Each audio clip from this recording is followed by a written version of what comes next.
The 10% penalty for 401k withdrawals, it's back.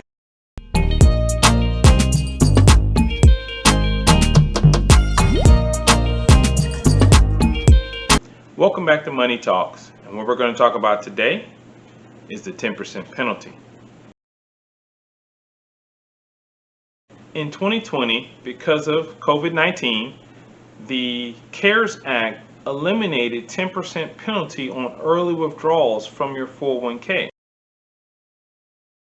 If you were someone looking to take a withdrawal from your 401k in 2020, you didn't have to pay a penalty. You still had income taxes and state taxes, but you could avoid a penalty. But in 2021, things are back to the way they were. Many of you are looking at the current interest rates, looking at the housing market, and wondering, is this a good time for me to buy? Well, I don't quite have the down payment, but I have all this money saved in my 401k. Can I take money out of that?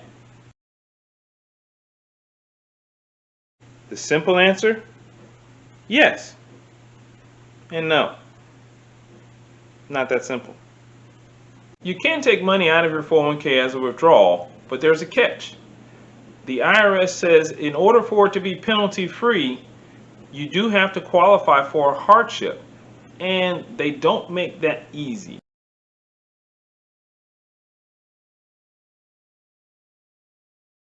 So before you go and take money out of your 401k, there's some things you should consider.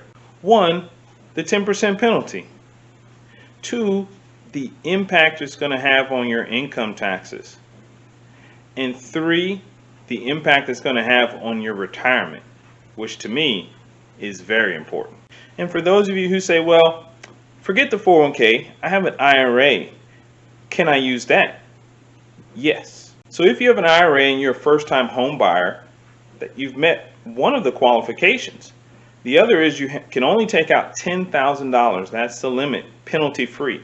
If you take out more than $10,000, if you take out $11,000, then on the extra $1,000 you took out, you would have to pay the 10% penalty on the extra $1,000. So anything above $10,000 would qualify for the 10% penalty. That first $10,000 you can take out penalty-free.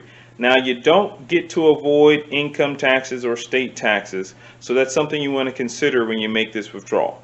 The question you should ask yourself is, should I take money out of my 401k and affect my retirement for my home purchase? Maybe there's alternative options. One of those alternatives could be a 401k loan, where at least then you would not have to pay income taxes. Yes, you do have to pay the money back, and it would count as far as interest is concerned. You have to pay that back. But you're paying it back to yourself. Who better to borrow from than yourself? So another alternative I would consider is potentially going from a conventional loan to an FHA loan, where you'd have a lower down payment. That may be something more palatable for your bank account.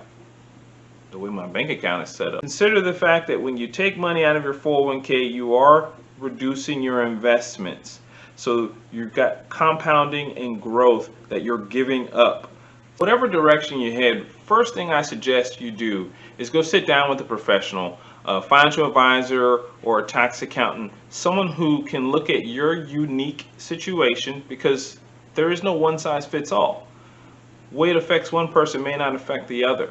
So sit down with someone, figure out what the best course of action is for you and your future, and then go from there.